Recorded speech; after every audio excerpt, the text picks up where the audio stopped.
Hello. Hello. Welcome to So You Think You're Iconic, the movie podcast where we just found out, or not found out, we agreed that we need to backlog some Yeah. episodes. Because Yeah. literally, I was like, I just realized last night that in 2 weeks it's Mother's Day. And I was like, Yep. oh, okay, we're probably not going to record then. Nope. And then we have a trip coming up and then other Yep. stuff coming up. I was like, we We definitely need to backlog. we need to do as many episodes as possible. Yeah. We did have a good amount of episodes We did. backlogged, We and did. then we got severely off track. Hmm. Um, yeah, so We need to go back, we're we need to go back. which is We were very on top hilarious of things. for this episode. That's hilarious. That is pretty funny actually. But no, we need to go back to the basics. Yes. Wow. What? What? What? What happened? Oh, nothing. No. Okay.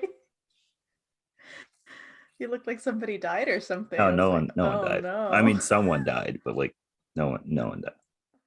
Okay. That's not what I mean by someone. I mean, like, someone's always dying, but like, True, true. yeah. Anyway, this took a very dark turn. I'm Hmm. sorry, everybody. um, How was your week, Kelly? it was pretty good. As you can see, I chopped all of my hair off. I don't know if you noticed. I didn't, but cool.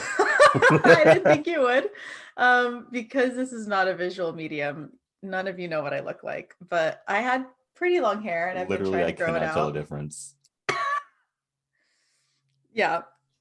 And now that does not help my case either because it was long and now it's up to my shoulder. So um I've reached that point in like the weather where like I can't have any hair around my face and like the fact that I have to keep everything in a clip or like a hairband, it's just frustrating now.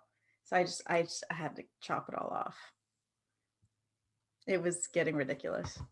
Okay. For those Good, of you good out for there with you. long hair, you understand my struggle. But for those of you that don't, it's sometimes you just get annoyed and you just chop it all off. Apparently. Uh, Apparently, uh, yes. oh no. Yeah. My hair will Thank you never for be in my thank you for face. noticing. So Yes. You would I don't know if long hair would look great on you. I don't know if it wouldn't. But yeah. yeah. Well, as for me, um, it was boring. I don't really do anything during the week. I just watch, Mm. like I told you, I have like a schedule. I watch Grey's Anatomy. I do a 45-minute bike ride. I watch whatever's on TV, which like it's getting to a point where they're playing the same stuff on TV every day, and I'm running out of things to watch. Uh-oh. So I started watching Law and Order, like Yeah. from the beginning. I was like, I need Yeah. something to watch that's not the Mm-hmm. same, because like they're playing the same movies on TV, they're playing the same TV shows on TV. It's getting annoying. You need to become one of those people that thinks up the schedule for TV stations.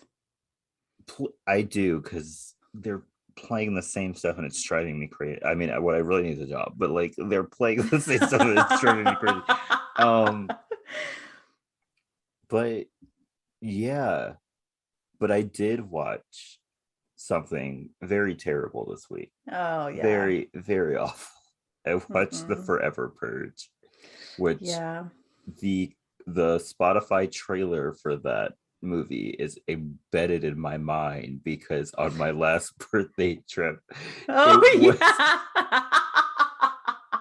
I had Spotify with ads, and that ad came up at least 20 times. Yeah. We could quote it We could quote it by the by end of, like a couple of hours in. yeah, it was bad. We knew when it was coming. And the movie was worse. Oh. It was really, really, really, really bad. I think it was trying Yeah. to be like a commentary on like our current political system, and it was just so bad. Why did they switch it up to that? I think it's been like that for like the past three movies. How's it? Yeah. I will It admit I only watched the CinemaSins version of The Purge, so I don't even know what the real one is yeah, about. the first one was just about them killing people. Hmm. Just like a random holiday that this government created to like Yum. stop crime, which made no sense to begin with. Yeah. And then I think the second one was pretty much the same thing. And then that's where they started dipping their toe into political. Like at the end, like we found out that the government was sending out like hit squads to go building to building to like kill poor people. Oh. And then the third one was where they got really political. Like there Oh. was like a woman running for president who wanted to get rid of the purge, and so the government sent people to try to kill her. Oh my gosh. And then the fourth one was like the original purge, like it was like a Uh-huh. prequel where Uh-huh. literally the government set up an experiment to see if the purge would work, and of course it wasn't working. People were just partying all day, and so they sent in Yeah. mentally deranged people and white supremacists inside to kill people to make it look successful. What? And then this one was about um because I want to say the wrong term. I want to say Uh-oh. illegal aliens, and that is not correct. That isn't That is not um correct. immigrants? Is Immigrants. that There we go. okay? I'm like, is that Um, the correct word you're looking for? yes. Sorry.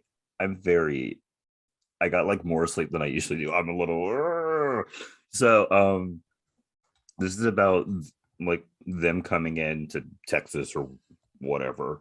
And then so the purge happens, they all hide. And then a very large group of white supremacists, like way too many white supremacists. Like, I don't believe there's this many white supremacists in America. Maybe there are. I don't know. I hope They, not. I hope not. They all decide the purge is never going to end. And so they just continue to just go around killing people. They're killing people who they think are immigrants. Hmm. Who knows if they actually are? They're just killing them. They're killing black people. They're killing white people who are trying to save people of color. And I'm just like, what's going on? What? And then they bring in the military way too late, like Yeah. way too late. And then, yeah, it goes bad. And then it pretty much just turns into a civil war at the end of the movie. So, yeah, Incredible. incredible. Love that. Also, I looked up the Purge just so I could see like the Rotten Tomatoes like rating for all of them. They can't be good. The first thing I see though, after like you know how you like Google something, it shows the movies and then it says like people also ask.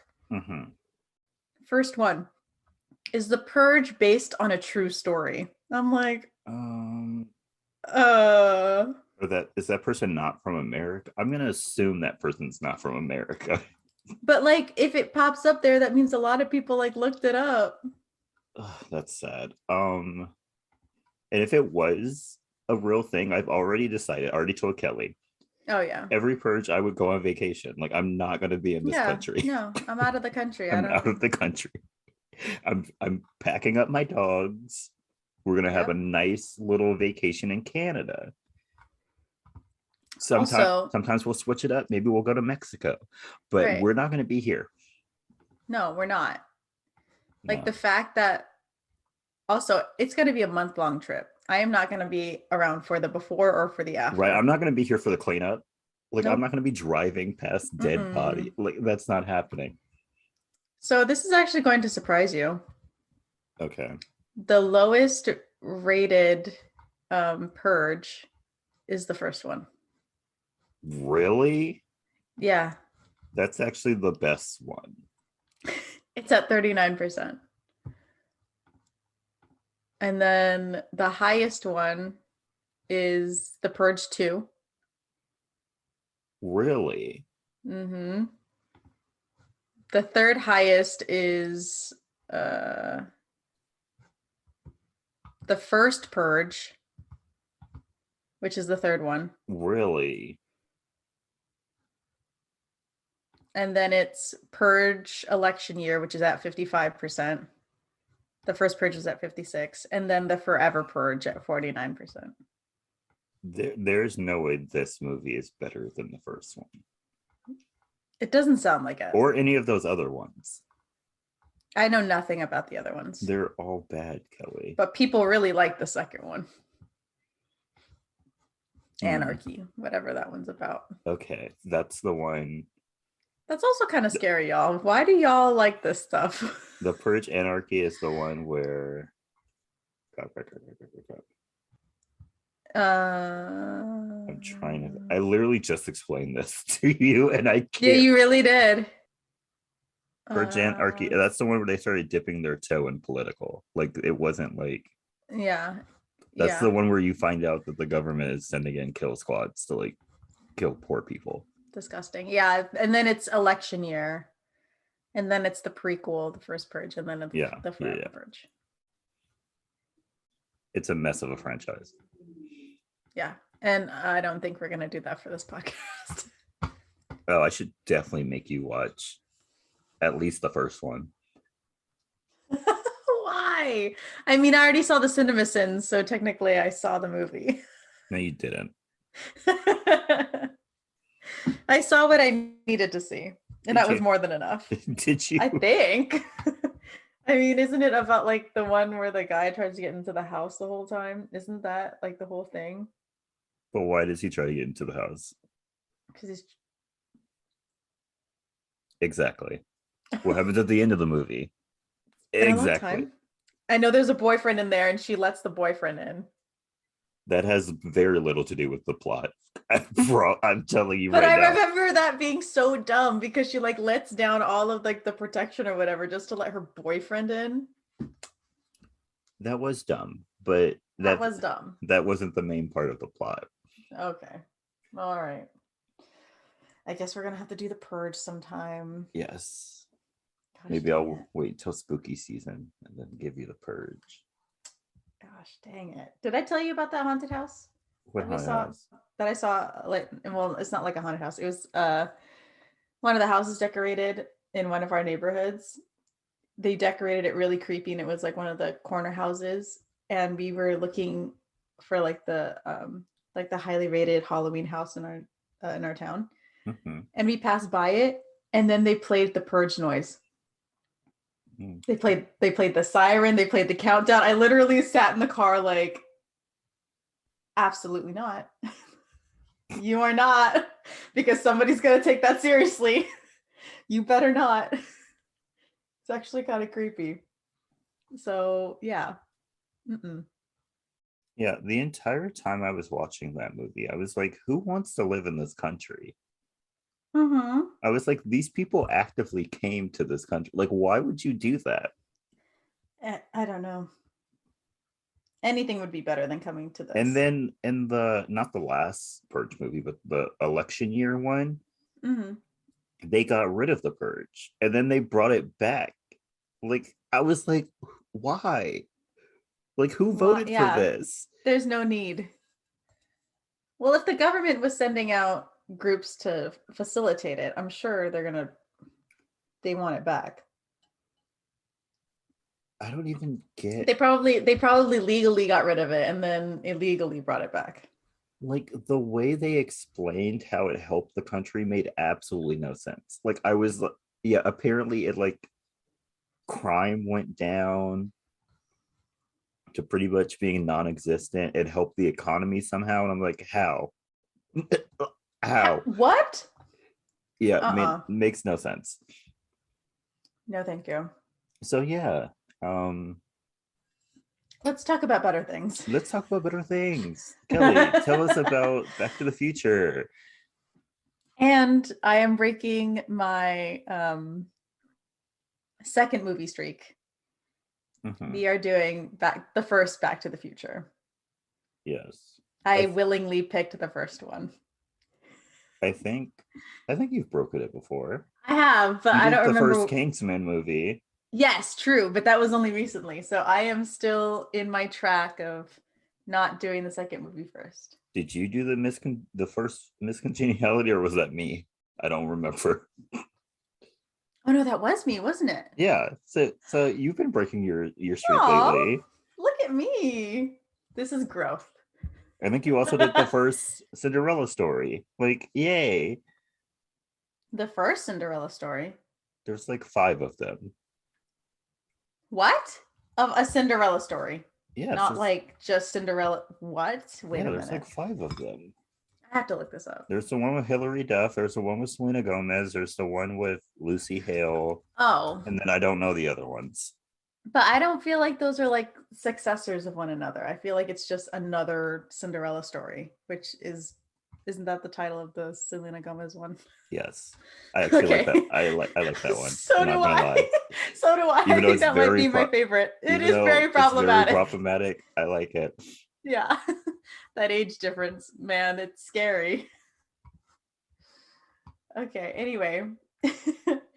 We're doing Back to the Future this week, guys. And so we start out with a house that's full of clocks. We see an empty bed and a bunch of various things turning on, like a radio, followed by a coffee maker. And then we get to the TV where we get a short little report that plutonium was stolen 2 weeks ago, that was claimed to be taken by the Libyans, but turned out to be a clerical error. Why lie? Why lie? Why lie? That's clearly a terrible lie. That's a bad lie. If you're gonna do it, at least make it sound plausible. Mm-hmm. You're just gonna chalk it up to a clerical error. This came out in like the 80s, right? Maybe back then they would have believed this. Because if I had heard that, I'm like, clerical error, are you kidding me? Mm-hmm. Like, I'm not falling for that. Right. How do you just lose plutonium? Right. How do you discount your plutonium? Right. You just accidentally put it on a different shelf and you forgot to go back and count it and you thought it was missing. I'm just sitting there, I'm like, even if that was true, that just shows how you shouldn't be in charge of that plutonium. Exactly. Find somebody else. Whoever's keeping track of it is not doing their job right. We then see 2 other machines turn on when a boy comes in looking for Doc and Einstein. We then see the box of plutonium hiding underneath the bed. Yeah, he just hid it under his bed. Yeah. What a good hiding spot. Yep. We then watch as the boy turns up and plugs into a huge amp. And when he goes to play it, is knocked back by the power of it as it explodes. The phone then rings and it's Doc asking Marty, the boy, to meet him at 1:15 a.m. at Two Pines Mall when all the clocks in the house go off at once. And Doc is excited that his experiment, whatever experiment that was, worked. But it freaks Marty out because he is now 25 minutes late for school. He's been in this house for lab house, whatever. This is. It's a multi-use area. Mm-hmm. Yeah, love that for him. He's been in there for like 5 minutes and then he's like, oh my gosh, I'm so late. And I'm like, you were already late. Yeah, you willingly showed up to this place at 8:20. Yeah, you showed up here at like 8:20. Like, you were already late. Yeah, like, I don't know how far away you live from Doc, but you left at a certain time. Mm-hmm. And I think you knew what time it was. Yeah. And you know how long it takes to get to Doc, so you did this to yourself. This is all your fault. It is.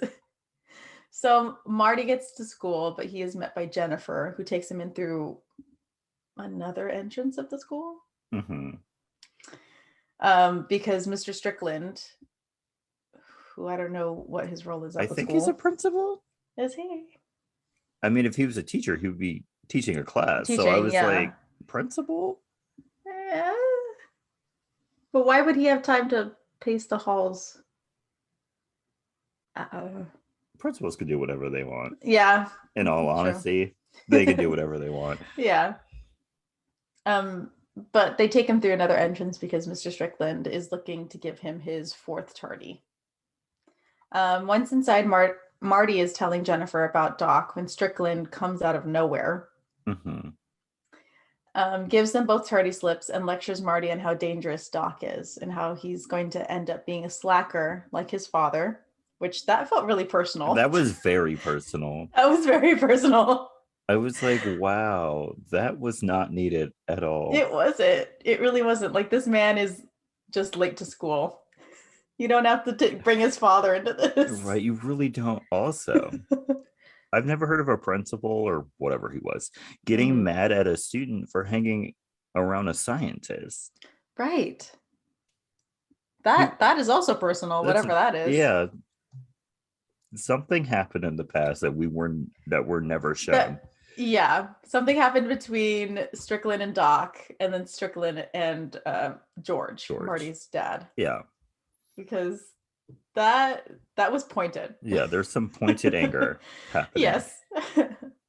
He also tells Marty not to bother auditioning with his band after school because all McFlys that have ever lived in Hill Valley have never amounted to anything. Which Damn. why would you ever tell that to a kid? Right. You should not be working in education. No, you really shouldn't. You really shouldn't. Like, if I had had a teacher, principal, administrator, whatever, um, talk to me like that, and I went home and told my mother, I would no longer be going to that school. Absolutely not. And hopefully whoever it was would not be employed. Yeah, they would be fired. Because you do not talk to students that way. No. That's not how you do it. So after school, Marty is at the audition with his band, and they play for the total of like 10 seconds before they are shut down for being Too too loud. loud. I was like, like they can turn down the sound. Like, what do you Yeah. mean too loud? Next. Yeah. Just be like, hey, can you turn that down a little Yeah. bit? Yeah. You'd be like, hey, it's a little loud, just turn it down. They weren't even playing anything wild. They weren't. They really weren't. I've seen risque stuff happen at my elementary school talent show, and they were literally just strumming along, and they were like, no. Yeah. Like, they didn't even hear what the lyrics were of this song or anything. No. Y'all just love to bring the McFlys down. Something in that McFly bloodline. There's something. We have to go all the way back. Yeah, we have to trace the ancestry. we have something happened in this town that we are who never offended shown. Who? Right. Was there some, like, did someone accidentally murder somebody? What, like, maybe it's like or is this all petty? Maybe it's like a once upon a time situation. Oh my gosh. Someone at the very top is like, I'm coming for your entire bloodline. And then every generation they tell a more detailed and false version of the story of what happened. Yeah. And then eventually you get some weird Romeo and Juliet like romance. Breaks the curse. Breaks the curse. Love wins, y'all. So Marty and Jennifer leave school, and Marty is complaining to her about the auditions and says maybe he's not cut out for music because of one rejection. And Jennifer encourages him to keep going with music, but Marty isn't so sure. Marty then gets distracted by the new 4x4, very sexy truck, and imagines owning one and taking Jennifer to the lake and having a romantic evening. Ooh. Jordan's not impressed.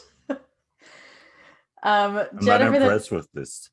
I'm not impressed with this car. And I'm also not impressed with their chemistry. Their chemistry is bad.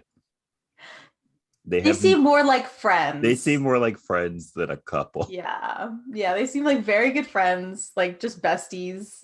There's no romantic chemistry going on. No, there's not. No. But it's okay. It's all right. Jennifer's barely in this movie. Doesn't matter. True.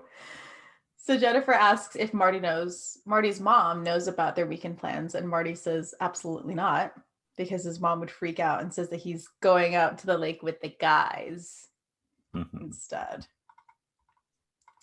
As they go to kiss, one of the women taking donations for the clock tower comes by. That was broken by a lightning strike many years ago, and Marty gives her a quarter to get her to go away. Why did they not fix it? It's been like 30 years. Yeah, no idea. Like they just let No. it sit there for 30 Yeah. years? Yeah, they did. Okay, cool, Yeah.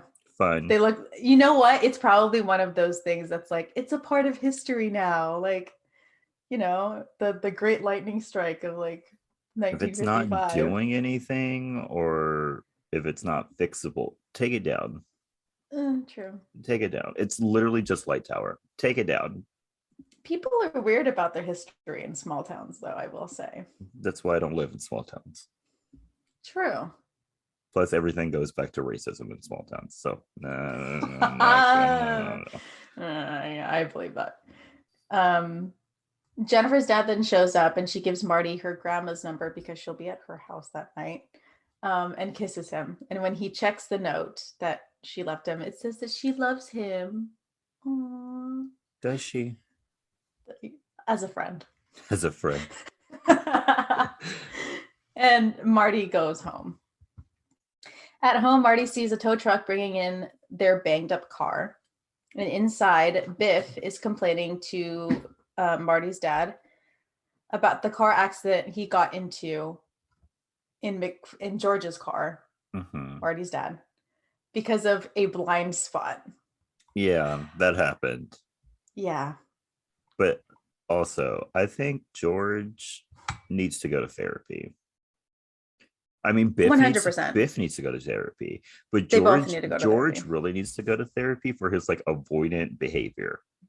Yeah. Like he will leap through hoops, cross rivers, soar mountains to like not be confrontational. And I'm like, Yeah.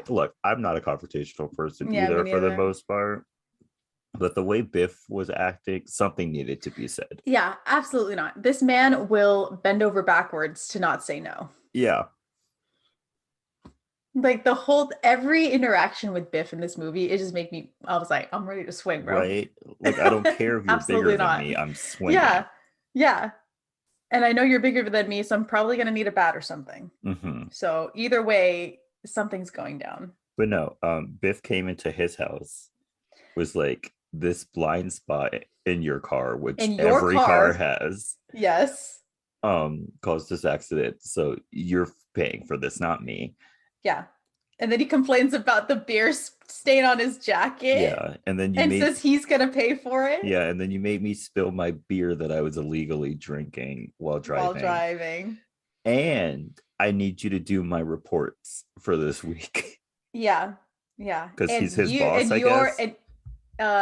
Supervisor. And then his insurance needs to pay for the damage Biff did to George's car. Yeah. Absolutely not. No. I would have laughed in his face on all accounts. Yes. The fact that George is a wuss. He is. And like to a point help. Where he, like I said, he needs a therapist. Yes. We need to figure out what's going on here. Yeah. So Biff then berates George when he doesn't have his reports done and tells him that he needs to get things done or there's going to be hell to pay. When Biff finally leaves, I'm just going to call him George because that's just easier. George tries to excuse what happened to Marty with his inability to handle conflict. I get that it's nice that he's a little self-aware, but it's not enough. It's not enough. But Marty is super upset over the car. At dinner, the family finds that their Uncle Joe didn't make parole.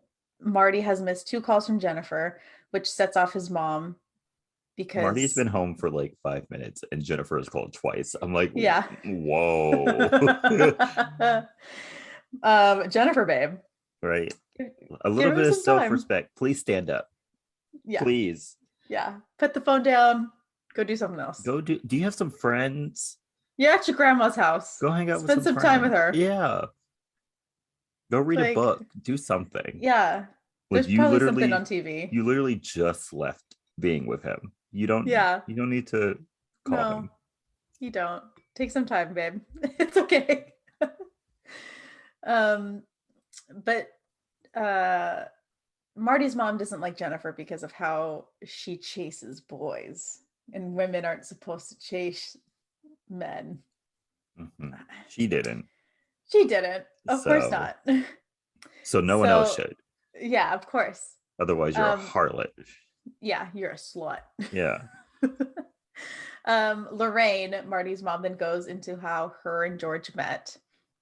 George was hit by Lorraine's dad's car after he says he was bird watching. Mm. Mm-hmm. Mm-hmm. And she felt for him because he was injured.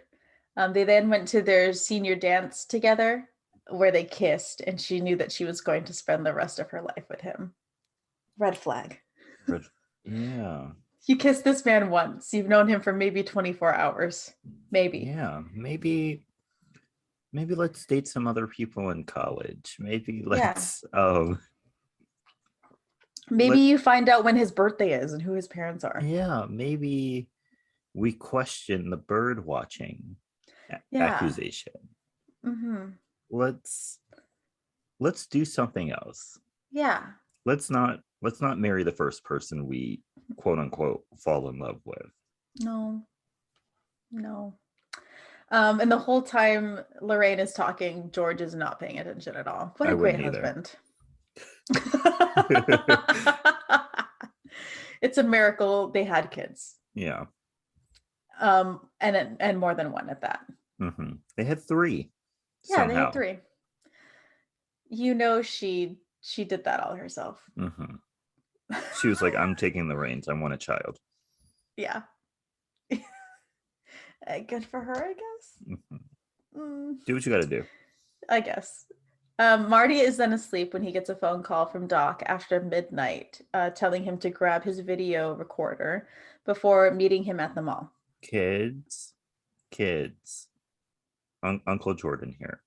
Yes. If a grown man asks you to meet him at a mall parking lot at 1 a.m. Don't. And bring a camera, maybe you swing that by your parents first, see what they have to say. Yeah. And if not your parents, somebody you trust. Bring a friend. Yeah. Get a second Let somebody opinion. Know where y'all are going. Get a second opinion. Yeah. Be like, hey, does this sound right? Yeah. And does this sound okay to you? They hesitate for even a second, maybe don't do that. The answer's no. Yeah. The answer's no. If the answer isn't immediately yes, yeah, it's a no. If the answer isn't, yeah, that sounds fine. Like immediately, maybe question it. Yeah, think about it for a minute. Yeah. So at the mall, Marty finds Doc's truck and Einstein, his dog, sitting outside it. When the truck opens, Doc rolls out in a tricked out DeLorean and asks Marty to start filming.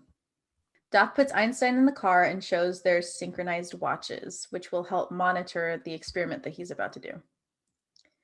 Doc then remote controls the car into position and tells Marty that when the car hits 88 miles per hour, they're going to see some serious shit. He then gets the car to do a burnout as he sets the car to 60-something miles per hour. And he sets the car driving straight at them. And before the car can hit them, it disappears and leaves fire tire tracks. Yeah. Yes. Yes. Doc is celebrating while Marty freaks out thinking that he's disintegrated the dog, which you're going to have to explain some stuff, Doc, if you disintegrated the dog. Yeah. I don't care about you, but that dog has to live. Yeah. Einstein is a beautiful, good boy. Okay. Mm-hmm. He never did anything wrong in his life. Absolutely not. But Doc says that he sent them 1 minute into the future and that they will catch up with Einstein in literally a minute. Marty then questions why he used a DeLorean to make a time machine and Doc explains that he wanted it to be stylish when his watch beeps and the car comes screeching back, looking a little busted and freezing. But Einstein is okay. Einstein's cool. Quick question. Yes. What's the point of having a stylish time machine?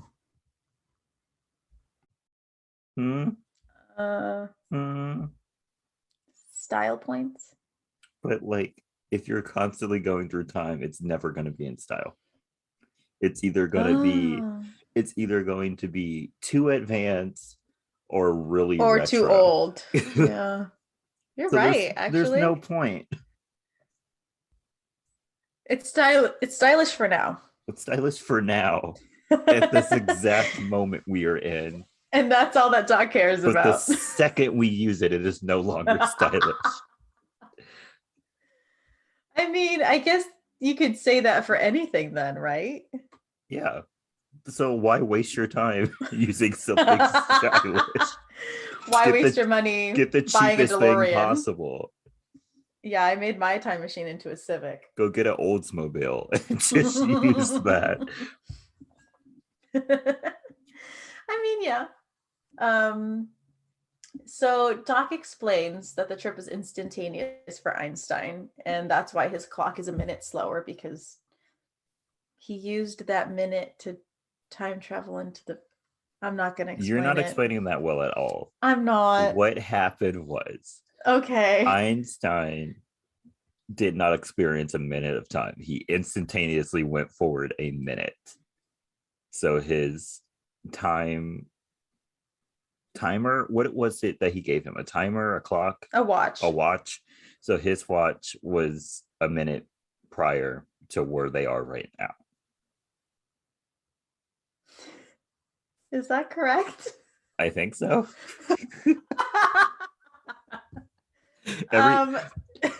Literally, anytime I watch a time travel movie, there's always stuff that doesn't make sense. So you just have to go with it.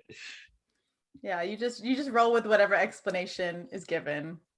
Like, if I think about it, a lot of stuff in this movie doesn't make sense. A lot of stuff in Endgame doesn't make sense. So you just have to roll with it. Yeah, you don't think about it too much. Each time travel movie has its own lore. Yeah, they have its own explanation. So you just have to go with it. Yeah. Time travel isn't real, so it doesn't really matter. Yeah, true. Because technically, if time travel existed, it wouldn't exist. Like, if you understand what I mean. So it doesn't matter. I don't have enough wrinkles on my brain to, because like, if you went back in time and changed something, you technically didn't change it because it was meant to happen. So like, time travel doesn't exist. I don't know, man. I'm stressed. So we're just gonna roll with it. Yeah, we're gonna roll with it. We're not talking about time travel anymore. So Doc then shows Marty the inside of the DeLorean and explains that the mechanism inside shows where you are going, where you currently are, and where you have come from. You can visit any time, but he specifically puts in November 5, 1955, when he first invented time travel. When he slipped off of his toilet, he was standing on his toilet, trying to put a clock up, and he slipped and he hit his head on the sink. Yeah, the thing with clocks. And he loves time. And honestly, that wasn't when he invented time travel. He invented time travel at that very moment when it worked. Yes. That's when you invented time travel. But whatever. He invented something that could facilitate time travel, but he did not invent time travel. He didn't word it correctly, but it's fine. We got what he meant. We got it. Yeah, it's fine. We get what you're getting. Some people aren't great communicators, and that's fine. Yeah, and that's fine. They're good at other things. Yes. But he hit his head and he saw what is now the flux capacitor inside of the car, and how Doc used all of his money to finally get it going, and reminisces on how much time has flown since thinking of it to actually getting it done. Marty, who is still filming, asks if what the car runs on, and Doc tells him that it runs on plutonium. And Marty freaks out, saying that it's nuclear, but Doc explains that the car is electrical, but he needs a nuclear reaction to create the 1.2 gigawatts that is needed to power the car. Sure. I was never good at chemistry, so I mean, I never took chemistry, so I took it twice. Oh, Once in high yikes. school, once in college. Great for me. I barely passed both times. See, this is why for my science classes that I needed, I took what did I take? The natural history of California. Because everything That's a else looked. science class. Yes, it I had to. is. Didn't you have to take a lab though? I had to take a I lab. did have to take a lab. So that's why I had to take chemistry in college. And I was like, I'm not going to need this. I'm a business major. See, but our labs consisted of like going out into nature and going to the beach and looking at like the little biomes and whatever. So Did not have that. I Good for literally, you. yeah, I literally looked at every other science class and I'm just like, and y'all do labs and all You, of these labs are when I'm working? Absolutely not. you I know need to make what? money. I love that for you. I love that you Yes. didn't have to struggle like I had to struggle. Love, like literally at the end of the semester, like I was like borderline like pass or fail. And so my teacher sent me an email. She was like, just send me like a paragraph of why I should bump your grade up to a pass. And I did, and she did. And I was like, ah, Shout out to her though. love her. Shout out to your professor. Love her for that. I love, yeah, whoever you are, shout out. I hope you're doing Straight up. well. Yeah. Don't even remember your name, but I hope you're doing well. You know who you are, and that's all that Yeah. matters. So, Doc explains that he got the plutonium from Libyan nationals who wanted him to build a bomb with it. But instead, he kept the plutonium and made them a bomb made up of spare pinball machine parts. Mm-hmm. And he thought they would just fall for that. Yeah. They didn't think they would look it over or anything and just He accept. thought these people capable of stealing plutonium from a government facility would just let it go, that they were bamboozled. Yeah. Yeah, and that they wouldn't come for him eventually. Yeah. Doc literally has no cares. No. He's just all like, I got my plutonium. I don't care what happens now. I don't think he thinks things through. Mm-mm. He's a very in the moment person. Oh yeah, 100%. They both get into radiation suits as Doc reloads the car with new plutonium. Doc then gets the car ready to travel 25 years into the future. And Marty asks him to look him up in the future to see how he's doing. Mm-hmm. And it's very funny how they're using radioactive suits to like take the plutonium out. And then they just put it in the car, and then they get into the car that has the plutonium in it. And I'm like, with no suits on. And I'm like, how is there like a protective lead layer in That's what he said. Is there? He said when he put the plutonium in, that like he took off his suit, and Marty's like, well, what are you doing? He's like, we're safe now because it's lead lined. Did I miss that? Okay. Yeah. Cool. Okay. Yeah, we're fine. We're fine. Cool. We're good. We're Gucci. Go. Love that.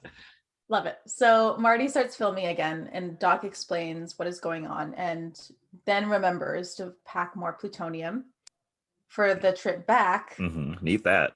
Need it. Need that. When Einstein starts barking as a car pulls up, and it's the Libyans. Is it? Is it really? And I love how there's only two of them. There's only two. Like, this man stole plutonium from you and gave you a phony bomb, and you're sending two people after Sending him. two people to get him. Like, I understand that he's like an old man and you probably don't need more than two, but this man outsmarted you. Right. Maybe bring two cars of people just to be safe. Yeah, maybe 4 people minimum. Yeah. You never know. That way you could get all corners. Like, corner him. Mm-hmm. They then start shooting at Doc and Marty, and Doc says that he'll draw their fire when they straight up pull up and just... What was that? I don't know. Oh, it's they're watching baseball downstairs. I apologize. Okay. We love baseball in this household. I apologize. So, the Libyans straight up murder Doc, and they attempt to get Marty, but their gun jams. So Marty gets into the DeLorean, And while he is driving, he accidentally engages the time travel function, but he doesn't notice it. He is still getting chased, and when he finally hits 88 miles per hour, he time travels to an open field and crashes into a barn.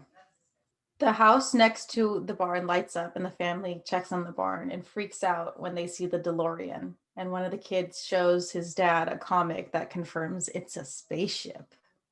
Marty then steps out in his radiation suit and tries to talk to them, but they freak out and leave, which fair. Fair. Also, let's go back to the 80s. These look, I'll give them the benefit of the doubt. Maybe they didn't know that the plutonium was in the car, but they Yeah. started shooting at the car. Right. And I was like, are you trying to kill you and everyone within like a 10-mile radius? Exactly.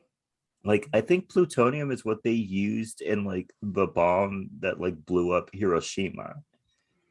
I think so. Or Hiroshima. Is that how you pronounce it Hiroshima. correctly? Yeah. Yeah. Um, yeah. And then I looked it up, and like plutonium can like seep into your bones. I was like, that sounds What? awful. That's So terrible. maybe let's not shoot at cars when we're looking for, plutonium. Let's Yeah, let's maybe not not. let's not do that. Like, I know you're angry, but don't be dumb about it. Yeah. You know what I'm Let's saying? let's put on our thinking caps and be like, hey, maybe that car that's speeding away could have our plutonium in it. Let's not shoot at it. Yeah. Yeah, let's just chase him down and then have a Yeah. friendly conversation. Yeah. Find out where the plutonium is. And then if they don't Maybe, have it, then we shoot. yeah, maybe not kill the person who stole it from you without asking where they put it. Yeah. Or if they looked, they probably would have seen the plutonium On the floor. on the floor. Yeah. Yeah, there were no thoughts here. No thoughts. They were just angry. Yeah, be better. Let's think a little bit. Yeah. So Marty leaves the barn and tries to apologize, but is straight up just shot at. So he gets in the car and drives away, leaving Twin Pine Ranch. Marty freaks out, thinking that he's dreaming, when he suddenly stops the car to see that the neighborhood that he lives in is just now being built, which basically confirms that he's in 1955. Mm-hmm. He then tries to get help from another car, but the woman inside freaks out, so they keep driving. Back at the car, Marty finds that it won't start because there's no more plutonium. So he hides the car behind the Lyon Estates sign and walks the 2 miles to Hill Valley. At the town, Marty looks at the 50s version of his own town, where the clock tower is actually working.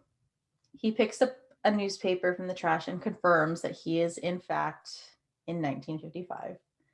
When he sees a sign for a public telephone in a diner, he goes in and asks to use it. Marty looks up Doc in the phone book, and when he calls and doesn't get an answer, he steals the page from the phone book. He then goes to ask directions from the owner, who unreasonably snaps at him to buy something or get out. Yeah. I was like, what was that for?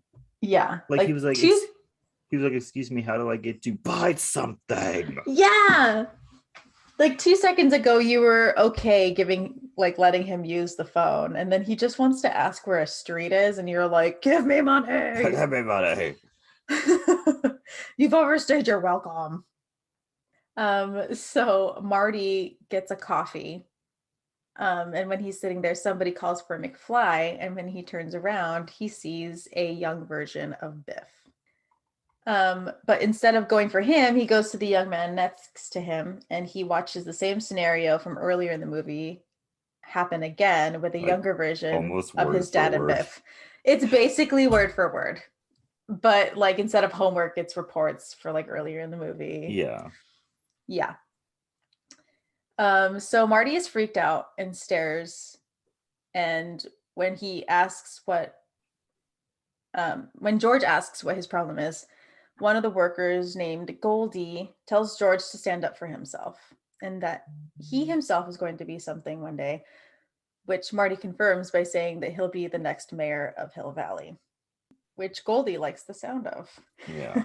But then the that Mina's owner is like, Oh. will never. Oh A yeah. black man. Not a black man. He's like, that's funny. Continue sweeping. Yeah. He's like, actually, you're still on my clock, so do something. Yeah. It's giving real get out of my city, white cross on your lawn. Oh, yeah. It Yeah. made me feel uncomfortable. Yeah. Yeah, there's words in here that are very uncomfy. Mm-hmm.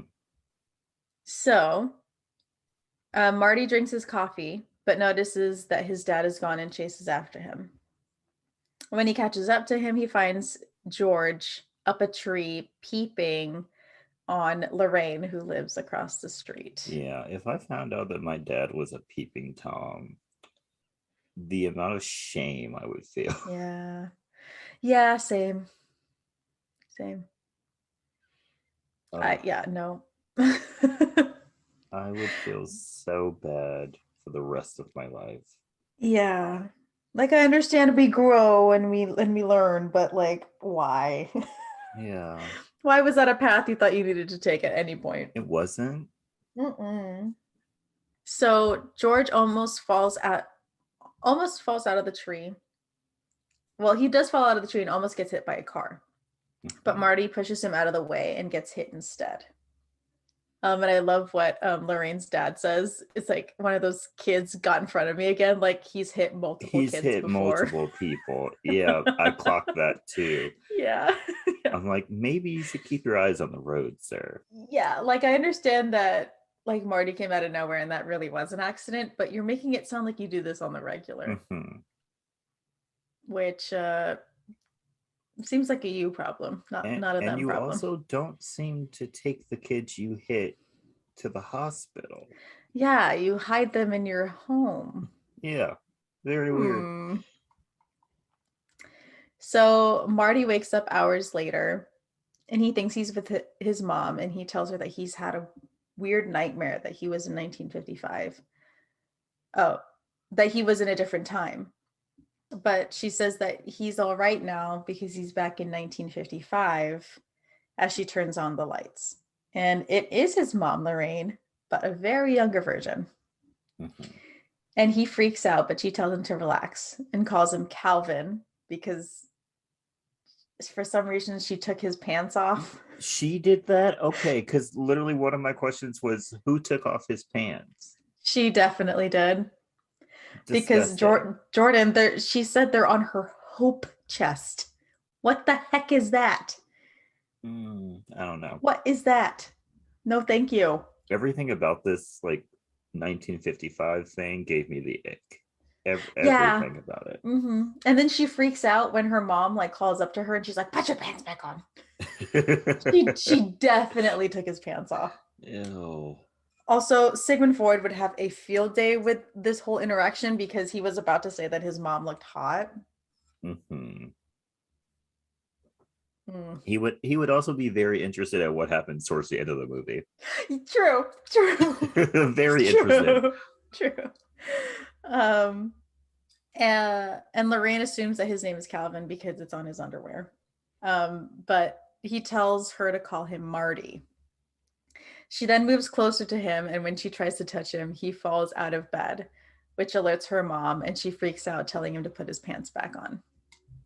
Lorraine's mom then asks Marty a bunch of questions as she brings him to dinner, and he meets the younger versions of his aunts and uncles, and even Uncle Joey, who loves being behind bars. Mm-hmm. Poor thing. That was interesting. It really was. We always try to take him out, but he always cries, so we leave him behind his little playpen. Like, dude, what? It's a weird interaction. I feel bad for Uncle Joey. So dinner starts, and Lorraine's mom asks who Marty's family is so that they can get in contact with him, but he says that nobody is home. He then asks for directions to Riverside, where Doc lives. Lorraine then asks if Marty can stay the night since his family is out of town, which her mom agrees to, But Marty flips out and leaves when Lorraine puts her hand on his thigh. Yeah, as he should. Yeah, because she's like, he can stay in my room. And she touches him and he's like, I'm out. I'm out. Which is it's the right reaction. The right thing to do. Have you ever watched Futurama? Yes. So they like make fun of this.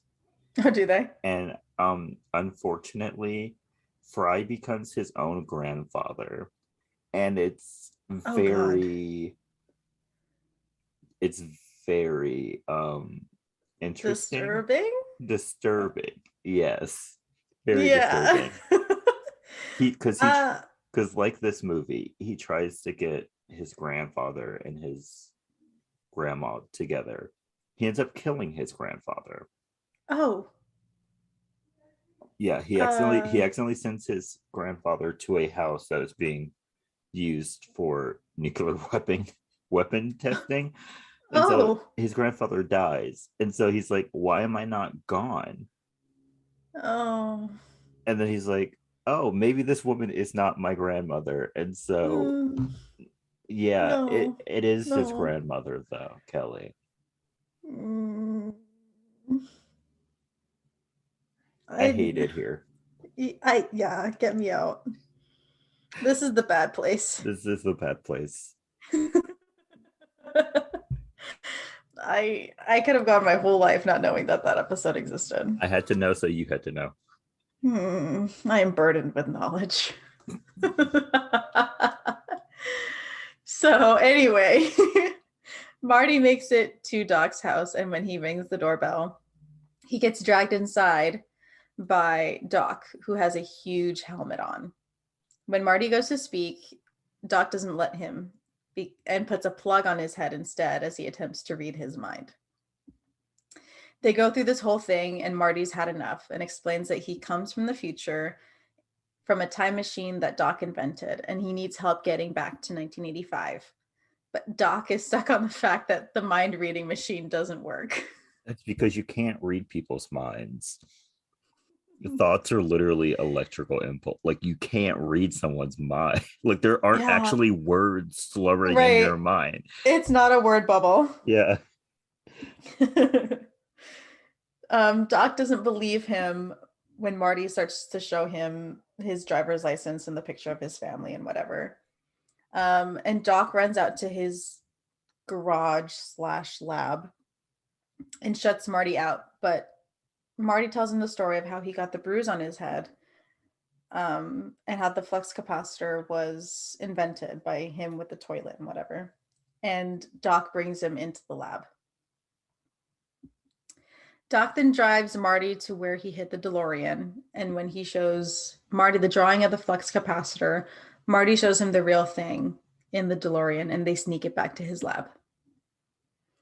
Marty then jerry rigs the 50s TV to play the tape that he took of the experiment. And Doc freaks out about the 1.2 gigawatt needed to power the DeLorean. I love how there are certain things that Doc chooses to freak out about. Yeah. Like Yeah. this man has his priorities out of order. Yeah, he does. But he's smart, so I think I can let it go.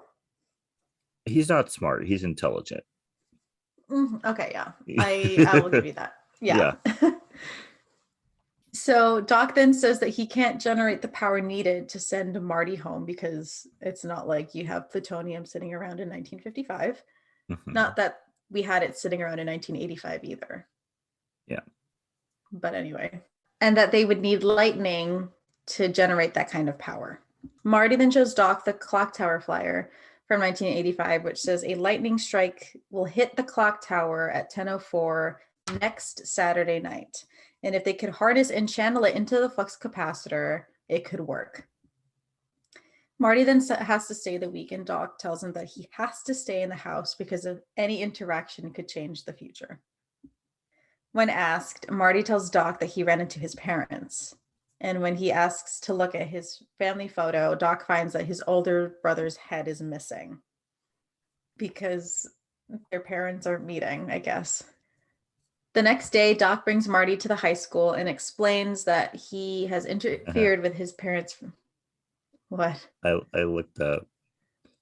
Yeah. I looked up. Um, how many gigawatts of power did they need, Kelly? 1.2 gigawatts? Gigawatts. Yes. Okay. Yeah. Okay, wow. It's possible. Never mind. Oh. Did you look it up? Yeah. That's real? Yeah. Oh, I thought they made up the gigawatt like measurement. I think it's pronounced gigawatts. But yeah. Oh, okay. All right. Cool. So time travel is technically It's not. We've been through this, Kelly. It's not possible. But we have the power, Jordan. We have the power. Yes, we have the power to perform something that's not possible. Yeah. Okay. All right. Doc tells Marty that if they don't fix their parents' meeting, his older brother and his sister will vanish, and then him. Inside the school, they see George getting kicked on because of a sign on his back, and they are confused as to how they are related, George and Marty, because George is a loser. A loser. Yeah, I don't have a nicer word to call him. Strickland then finds George and calls him a slacker, when which he really had it out for him. Yeah. Also, he looks the same. It does. Doc then asks what his mom saw in him, and Marty says that his dad was hit by a car and she cared for him. Which, what was the syndrome? The Nightingale or something like that? Yeah, something like that. Yeah, Doc says it's an actual syndrome where like nurses fall in love with their patients. Mm-hmm. So yikes. Their whole love is based on a syndrome. Yeah, that's never good. Yeah, no. But instead of his dad getting hit this time, it was Marty. Marty then helps George pick up his stuff and goes to introduce him to Lorraine, but she's only got eyes for Marty. Everyone then goes off to class, and Doc and Marty plan on how to get their parents together. And Marty finds that they absolutely have nothing in common other than the fact that they met at their school dance. Yeah. How has this marriage worked? It hasn't. Isn't his mom like an alcoholic? Oh, she is, isn't she? Yeah, it hasn't been working. Yeah. Oh, girl. How did you last through 3 kids? 2, which I am assuming are grown. Yeah, they look grown, but for some reason, in both realities, they're still at Still home. at home. Which there's nothing wrong with, by the way. Nothing wrong with. But in the second reality, like the son at least seems very well off. So I don't know why he's still at home. I don't know. I don't know what that family situation is, but that marriage should not have lasted this long. No. That's what I'm trying to say. Doc then tells him that that there's a dance going on and that they have to get them to both go to it. In the cafeteria, Marty finds George and tries to bring up Lorraine, but finds him writing and thinks that what he's writing is cool. And when he asks to read some of it, George stops him, saying that it's not good enough yet. And what if people don't like it, which Marty relates to. Oh, he found out he gets his lack of confidence from his father. Shocker. It's genetic. It's genetic. At this point, because geez. It's the Mcfly complex. Oh no. He then tells George that Lorraine really likes him and wants him to ask her out to the dance, but George says that he couldn't handle her rejection and says that she's got a thing for Biff. And when Marty looks over, he sees that Biff is all over Lorraine, but she wants none of his attention, by the way. No, and good for her. Good for her. Marty then gets Biff off of Lorraine and they almost get into a fight, but Strickland shows up, and Biff lets him go. And when he turns around, Marty finds that George is gone. Marty chases. Yes. Marty then chases George to his house, and when he catches up to him, George says that he can't take Lorraine to the dance on Saturday because he'll miss his science. I said science fiction theater, but I don't think that's what it's called. Oh no. Oh no, Kelley. Oh no. But anyway, he says that he can't miss his TV show and that he isn't ready to ask her out and that no one on the planet can get him to do it. So that night, Marty shows up in George's room in his radiation suit and scares him, saying that he's Darth Vader from the planet Vulcan. From planet Vulcan. He couldn't choose a franchise. He was like, I'll use both. I'm going to use both. Which Vulcan would have, doesn't it? No, it comes out in the 60s, I think. I know nothing about Star Trek. I barely know anything about Star Wars. I watched the original Star Trek. I've seen all the Star Wars movies. I watch all the shows that come out. I don't know what's happening 90% of the time. Yeah. I think the show that I've really gravitated to out of like the Star Wars movies, I think I like the original Star Wars movies, and then I like Mandalorian.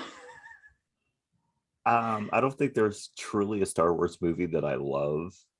I'm going to be completely honest. Fair. Maybe Rogue One. You liked Rogue One? That might be one of my faves.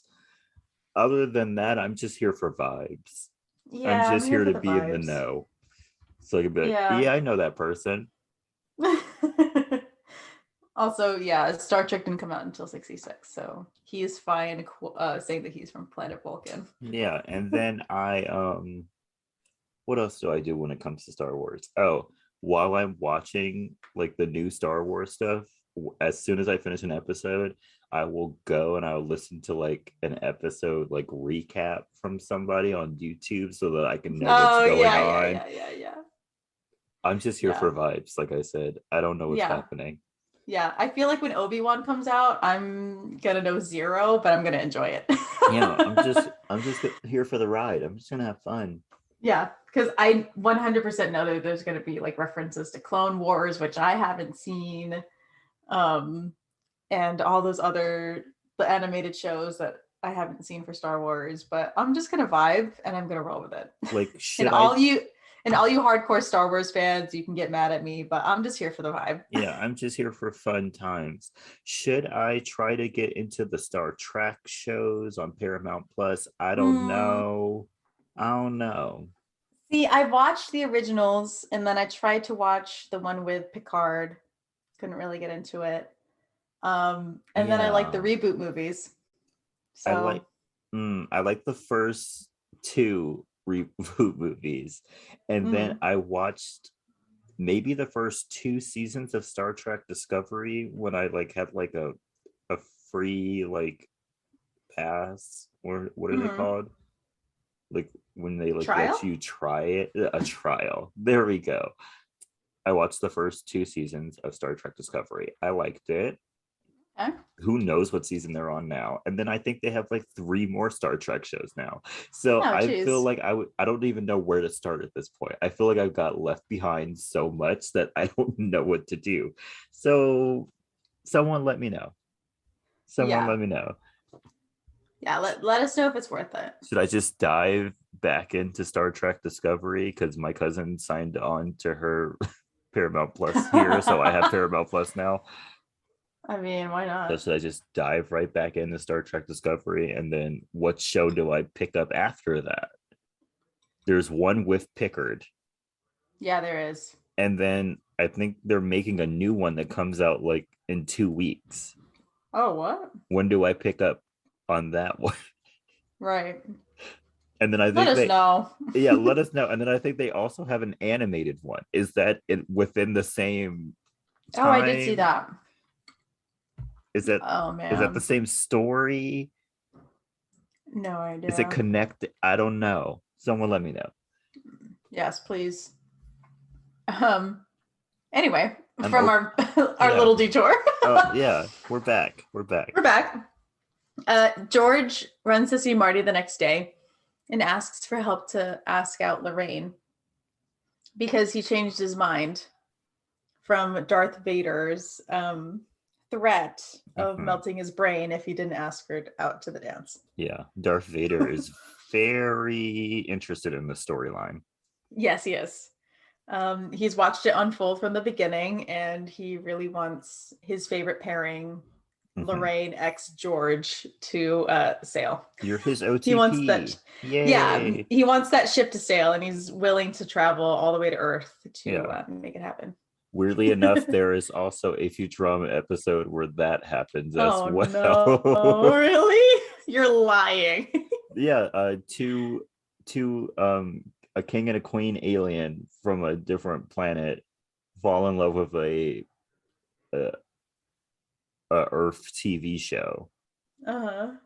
and there's like no season finale or something, and so they come to Earth looking for the season finale. You know what? I feel that. Same. I feel Same. that If I could in go a to really another weird way. planet and get an ending or get one more season of Veronica Mars, I Ooh, would do it. I would travel. I would do it. Because spoiler alert, I need Veronica to have a happy ending. Yeah, she deserves it. She deserves it. She deserves it. Anyway, Marty then coaches George on what to say before they go into the diner. Once inside, Marty sits at the bar as George approaches Lorraine.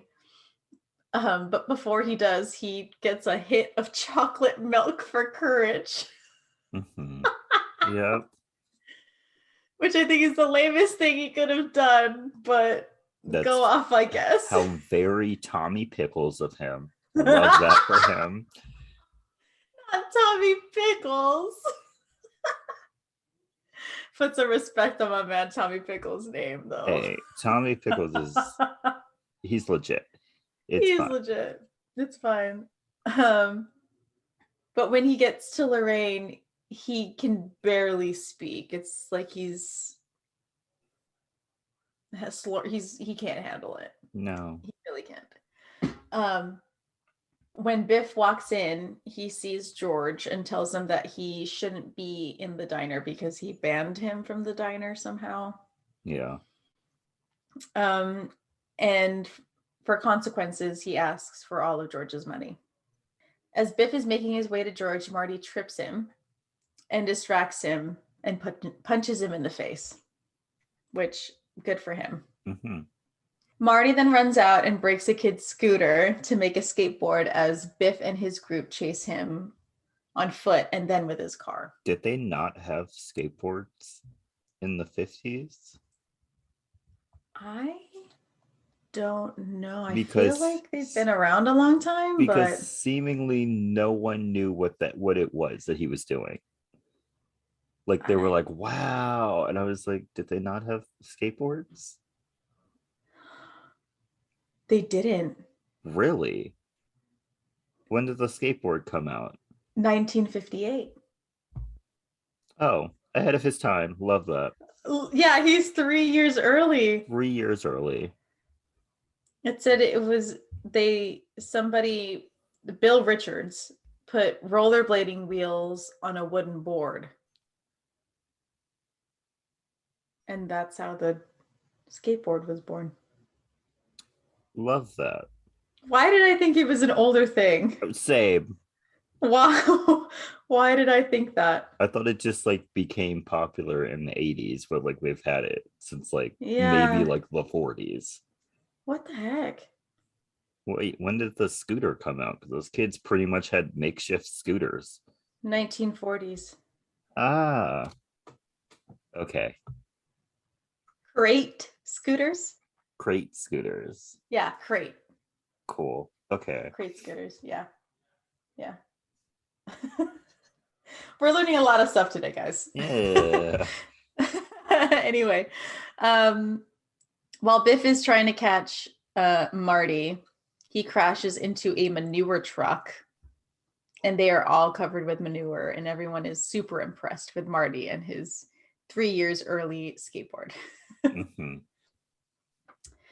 So back at Doc's lab, Marty finds Doc watching the tape the moment right before Doc dies. And when Marty tries to tell him what happens, Doc shuts him down, saying that he can't know. Doc then shows Marty the plan to harness and channel the lightning to the DeLorean in the middle of town, which they simulate with a really small scale version of the town, which very impressive, by the way. I don't even know how long it took him to do that. Maybe he already had it. Maybe it's like his side thing. I could see him doing that. Yeah. Doc Everyone then asks, needs a hobby. Yeah, he apparently has multiple. Doc then asks for an update on his parents when there's a knock at the door, and it's Lorraine. They hide the DeLorean and let her in, she says she found him by stalking him to Doc's house. Yeah. Yikes. This woman fell in love with her husband because of a Nightingale syndrome thing, and now she's stalking men. Yeah. It's two very red flags. Lorraine then asks Marty to ask her to the dance on Saturday. And when he tries to suggest George, she says she wants a man who's strong and can protect the woman he loves. Yeah. Yeah. Great. Marty is then with George and explains that even though he is going with Lorraine, George needs to show up and fight him to prove that he's the man for Lorraine. Marty runs through the plan with George, where when Marty brings Lorraine to the dance, he'll, quote, take advantage of her, end quote. Why did he come up with this plan?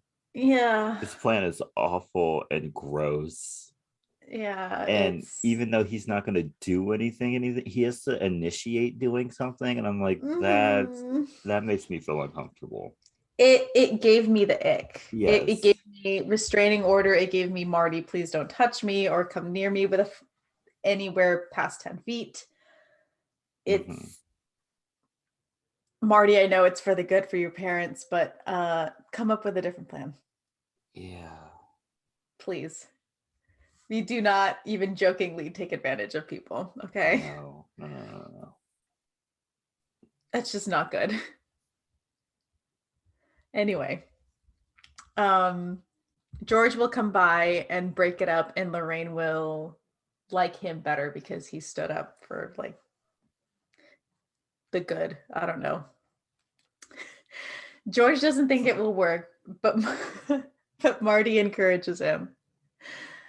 Later that night, Marty and Doc are setting up in the town square, and they get sentimental with one another. Marty then tries to tell him of his death again, but Doc tells him that he'll find out naturally. We then see Marty in the diner writing a letter to Doc, explaining his death, kind of. Yeah, he's like, on this day, you will be shot. Shot where? I'm not telling you. But you'll be shot. You'll be shot. And he puts it in an envelope that says, don't open until 1985. Doc is then checking his wires for the experiment when a cop comes by asking what he's up to and a permit for whatever special weather equipment he has. And he has one.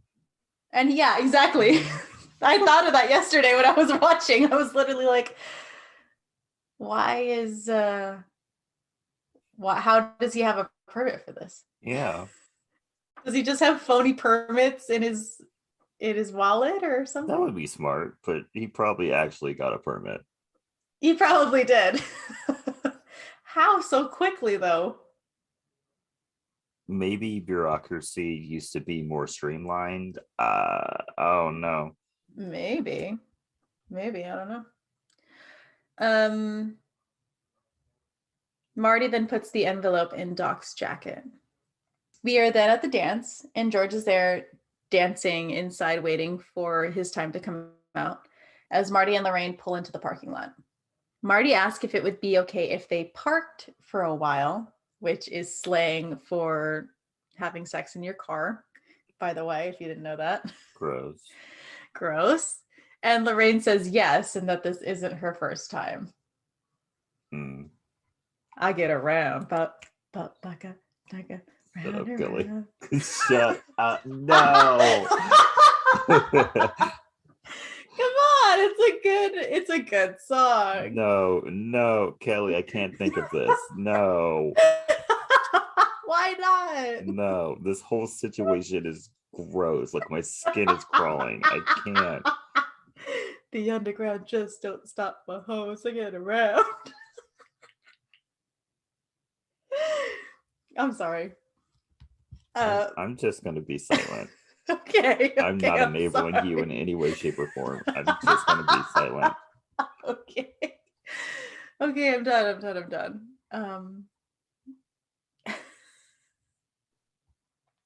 So, where am I now? I'm sorry. Marty then finds Lorraine drinking and smoking and is shocked to see her doing it because of how like straight-laced she said she was when she was younger. Parents lie. Whoop-de-doo. Ooh. If it's a shocker, guys, it happens. Inside, George finally noticed what time it is and rushes to the parking lot.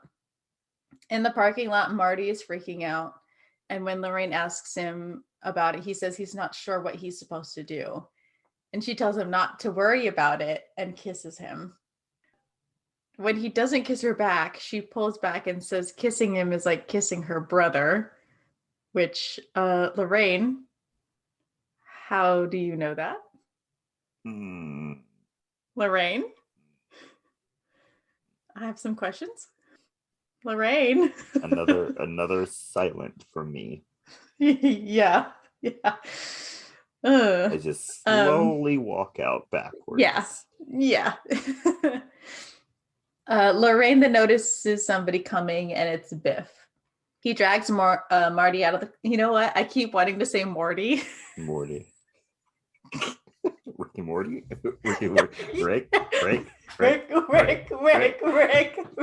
Rick and Morty.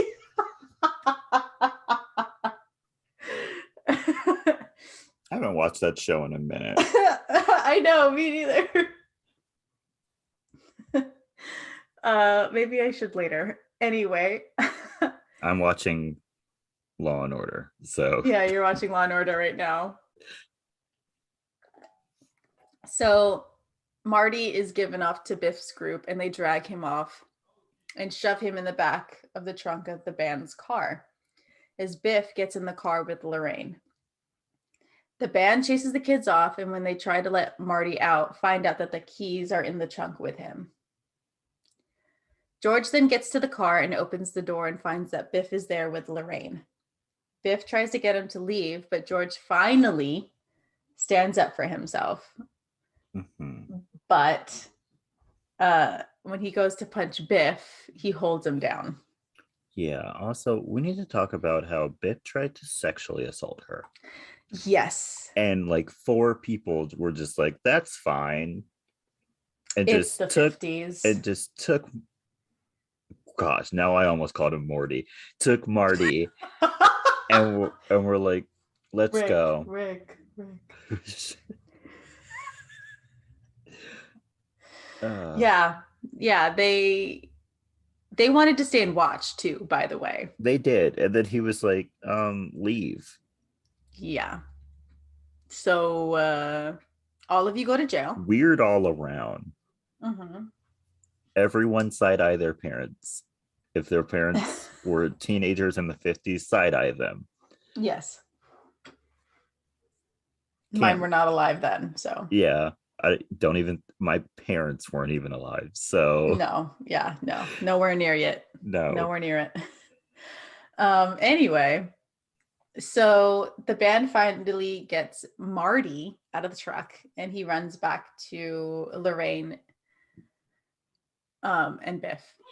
Lorraine gets out of the car to help George, and Biff lets him go to push her off, and George finally decks Biff.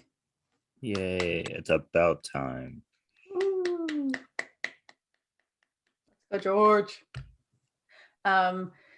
So Lorraine and George get together and Marty watches them, but when he checks his photo, it still isn't fixed. Back in the square, Doc notices that the storm is coming. At the school, Marty runs back to the band and begs them to play so that his parents can dance and kiss and fix the future. Marty has to take the guitar player's place because he cut his hand trying to get him out of the trunk. His parents are then out on the dance floor, and when Lorraine asks him to kiss her, he hesitates, and another person takes his place dancing with her. Yeah, that was very awkward. Yeah, that was odd. This random man, and at this point in the movie, I was like, so all men were just trash. Mm-hmm. Just all of them. Mm-hmm. Because they're just tossing around Lorraine like she's some sort of doll that they can play with whenever they want. Oh yeah. Oh yeah. Very weird. Yeah, it's not fun. Boomers, we need to talk. Yeah, please. We need to have a conversation. And please don't be the not everyone did it. Too many people did. Yeah. Too many. Yeah. Anyway, so Marty's hands stop working on the guitar and he's starting to fade in the photo and in real life as Lorraine calls for George to come back to her. George eventually comes back to her and they kiss, which fixes Marty and the photo. Why? Never mind. Mind. I'm not going to mention it. I said we were just going to go with the flow. We're going with the flow. I'm not going to talk about it. We're not. The band wants to do one more song, so Marty steps up and plays Johnny Be Good, which people are kind of confused about, but get into it eventually. Yeah, because they are they confused by it? Because weirdly they started like swing dancing, and I'm like, how do you know how to do this? Yeah, how do you know what dance is good for this? I'm like, has this dance even come out yet? Like you're doing stuff that shouldn't be happening for like 15 years. It's well, Johnny Be Good came out 3 years later. Okay. It's still not helping, but like, okay. Yeah. Maybe there were songs that were kind of like it. Were there? Because Marty Gordy called his cousin. Can't remember the name. Come on, Jordan. Oh, yeah. Think. I'm not gonna be Chuck Berry. There we go. Called his cousin Chuck Berry. Was like, I found the new sound you were looking for. So it can't have been happening yet. True then. True. And I don't like the implication that Black people got this from a white person. Yeah. Don't like it at all. Me neither. Not about that. Not about it. I don't subscribe to this. So Marty gets a little too into the song eventually, and he has to get off stage. Lorraine meets him off stage and asks if it's okay if George took her home. And Marty says that he's like, please. Yes, he's like, please get away from me. He says yes and wishes them luck.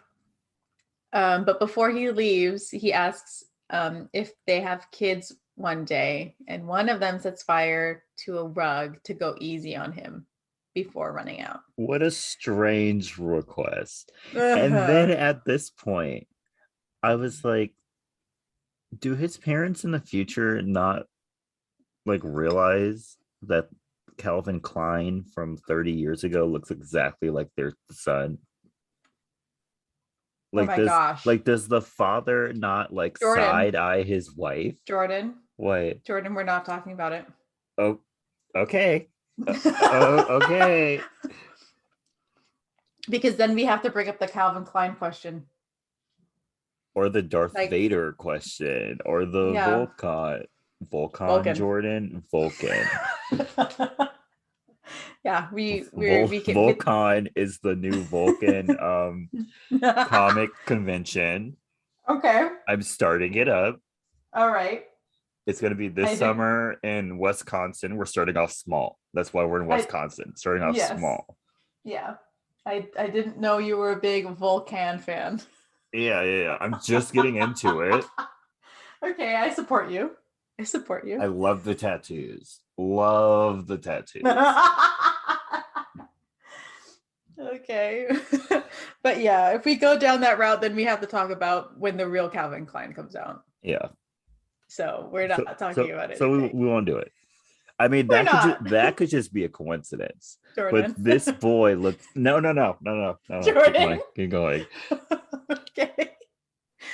Um, so Doc is in the square wondering where Marty is as the time gets closer and closer. Marty shows up late and says that he had to change out of his suit and tells Doc that everything worked out and George laid out Biff, which he's never done. Doc hesitates for a second because now he's changed the future, which we're not going to talk about. No. No. But he says it's fine. Yeah, he's like, that couldn't have made that big of a difference. Yeah, Whatever. he's like, yeah, it's fine, it's cool.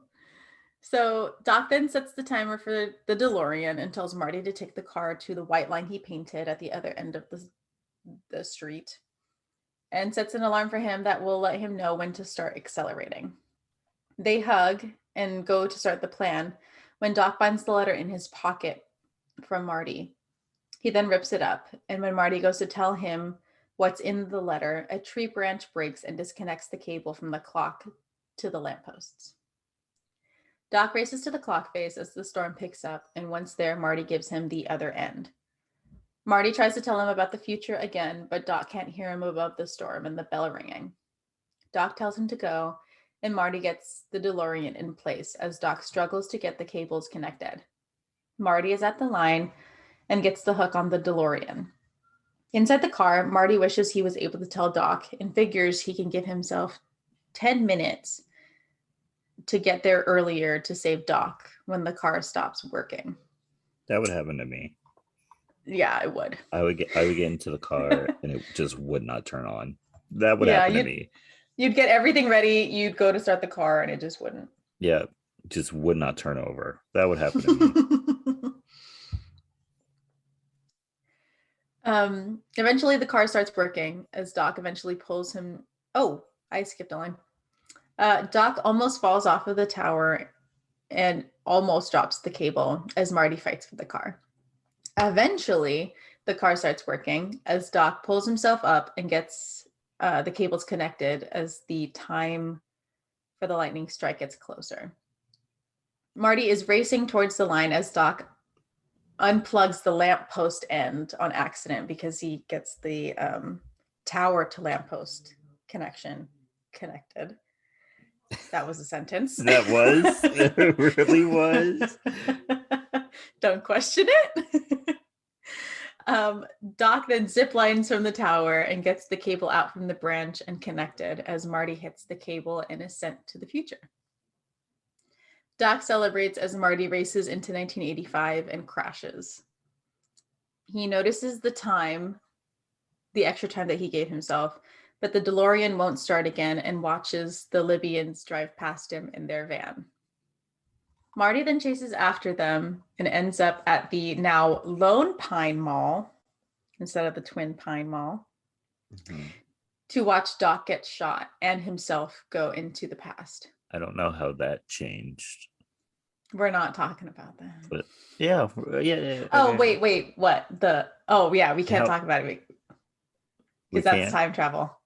Okay. Yeah. Okay. Because he does hit one of the Twin Pines when he's leaving the ranch at the beginning.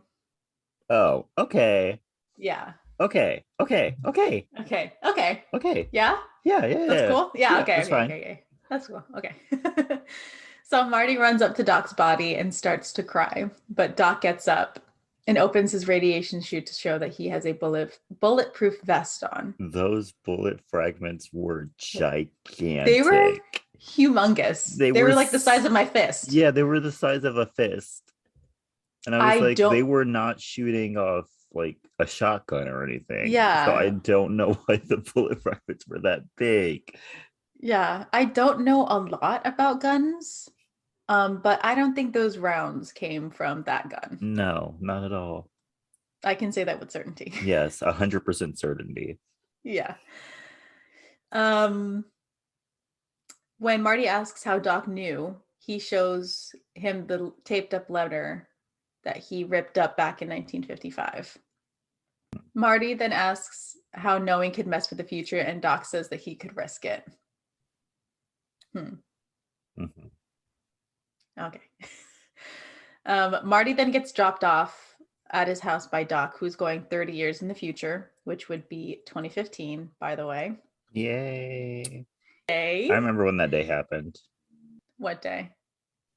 The day that Doc was supposed to come to 2015. You don't remember that day? You know I have bad memory. Apparently. They made like a big deal about it. I think I remember that.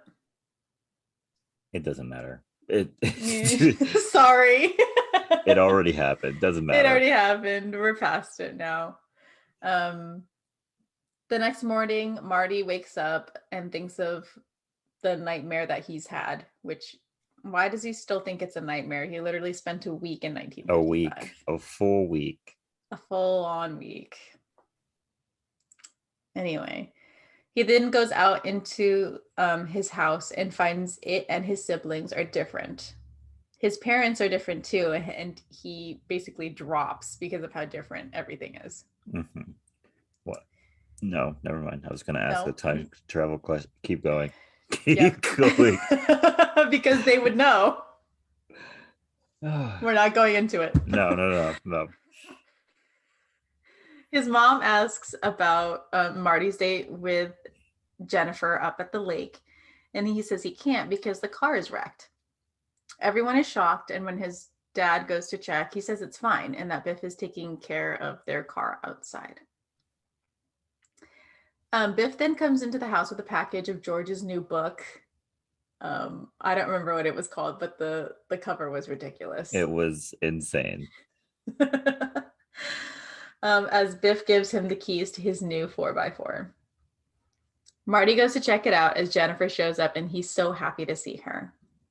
And when they go to kiss, Doc comes crashing into the driveway saying that he has to go back to the future with them. Oh, he said the title of the movie in the movie. He says it at the beginning of the movie. Does he? Or not the beginning, like the middle, like when he like first gets there and like and Doc starts believing him. He's like, we got to get you back to the future. Mm-hmm.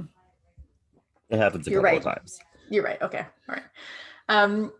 He then fuels up the DeLorean with some trash. Yeah. It's like banana peels and like it's like natural trash. And soda. No, it's not natural trash. He throws like soda in there. He does throw soda in there. Which, by the way, he picked up the soda from the trash can and it was full of soda. Yeah, it was. Who's wasting out here? Who's wasting soda?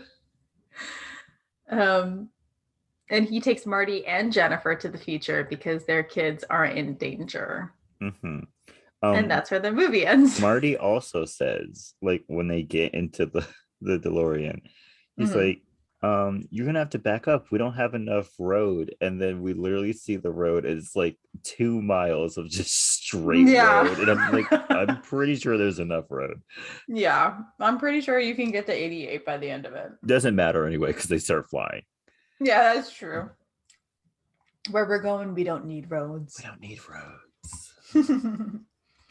But that's the end of the movie. Which I don't remember the second one. They don't have flying cars in 2015 in this universe, do they? Yes, they do. Jeez. Okay. Yeah. Which, by the way, I've always thought the idea of a flying car was terrible. I will never, even if it becomes a reality, I will never get a flying car. I will say the beginning of, if there are flying cars in the future, the beginning of it is going to be It's atrocious gonna be so bad. because we're going to have to fight for airspace or whatever for like flying. We're going to have to come up with new laws. We're going to have to come up with new safety. It's It's probably going to be a whole it's new driving test. It's a it's whole it's mess. gonna be a complete mess. Like I Yeah. can think of about 10 things at this very moment that could go incredibly wrong. Yeah. So Yeah. so maybe let's just not even try. Yeah, maybe let's push that off for a little bit. Yeah, How let's not about try that? that, and let's also not try teleportation because that could also go Oh, very wrong. Let's oh not try that yeah. either. Let's not. I mean, we know what happens in Harry Potter if you don't what's the word? If you What's don't, their version? What's what their version of like teleportation? What's it called? they have like that dust or whatever, and then they No, throw it.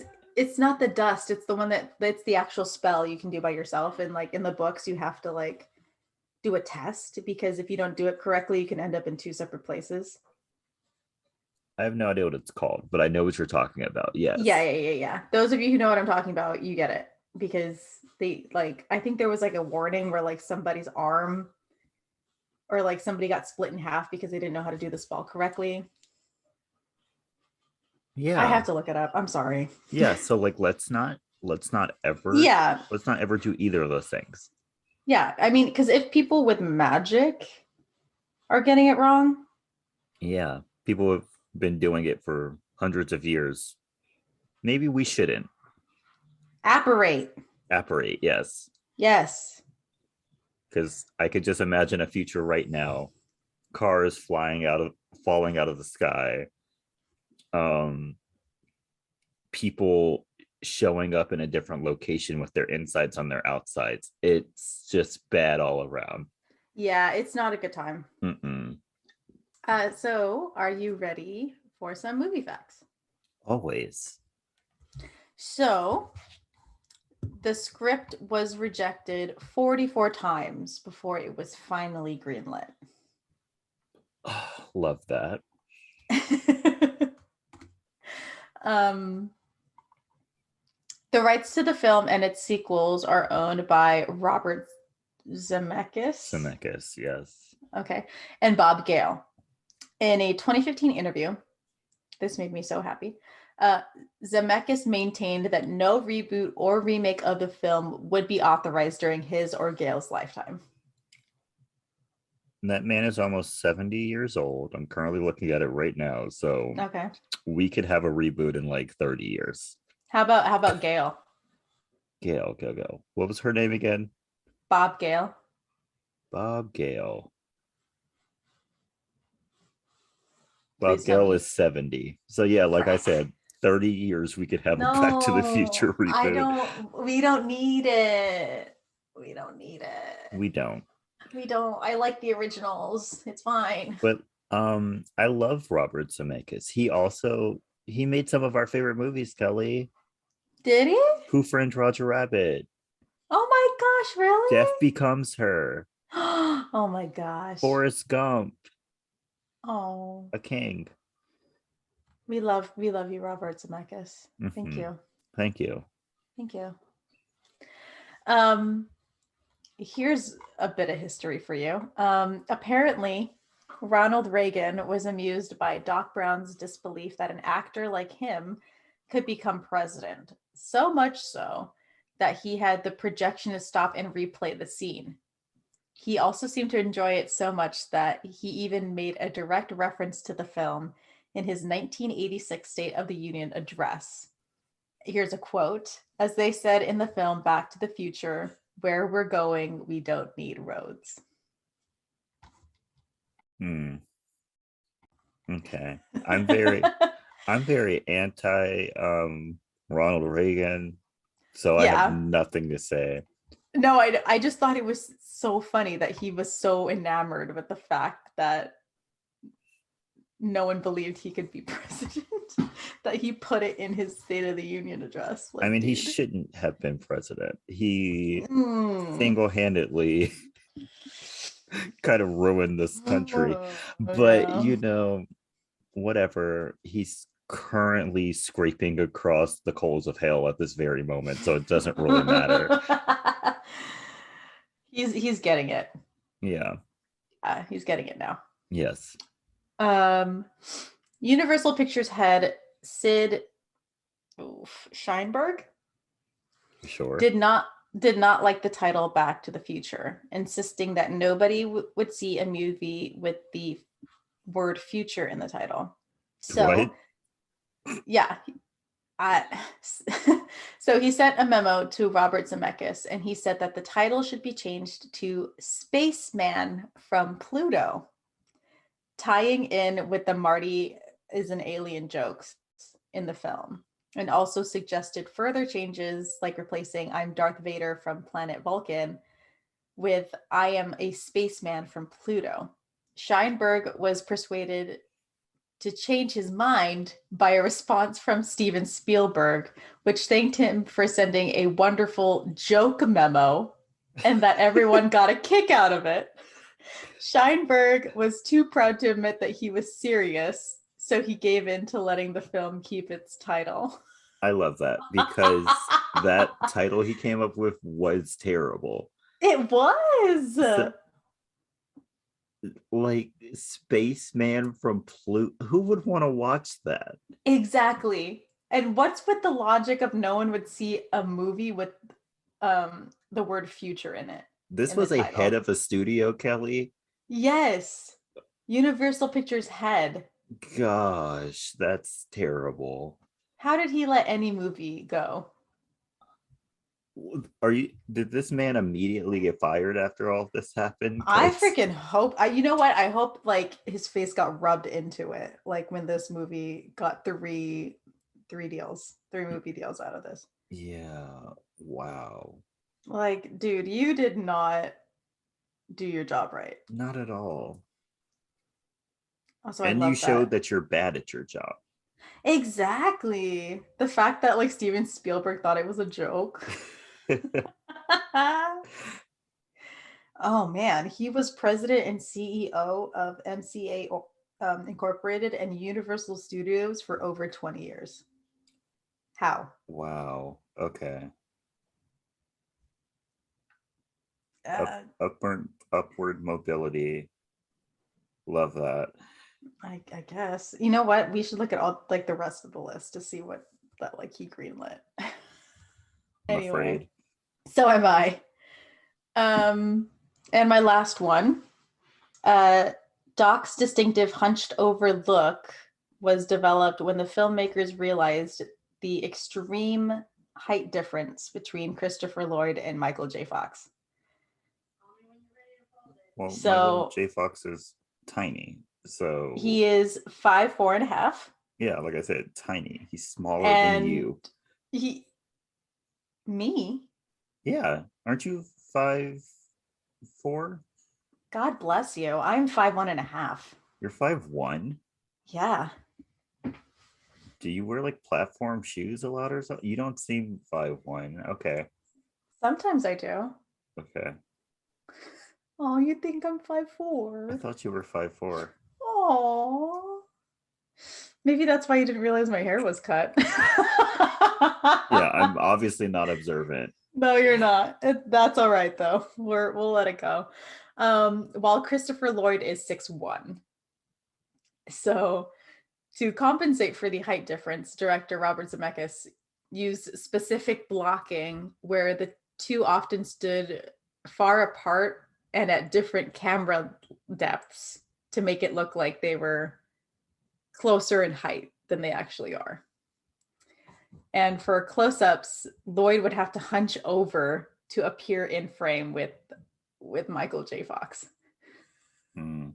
And they did this for every recording in every movie. Cool. Love that. Poor guy had to hunch over for 3 movies. Literally had the weight of the movie on his back. He really did. Okay, and here comes the question, Jordan. Hmm. Is this iconic? Yes, it is. Everyone knows this movie. Yeah, yeah. This is like the epitome of a time travel movie, even though some stuff ain't making sense. But you know, We're we not like I talking about said, it. you have to like let it go. You just have to let it go when you're watching a time travel movie. Because like Yeah, I said, a you. time travel movie will never make sense. So you just have to let it go. That's true.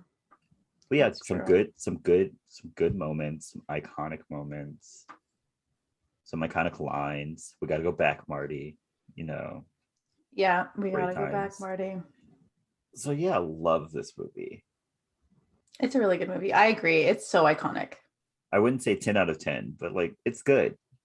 Yeah, yeah. There's some things in there, but like overall, really good. Overall good. I always watch them when they come on TV.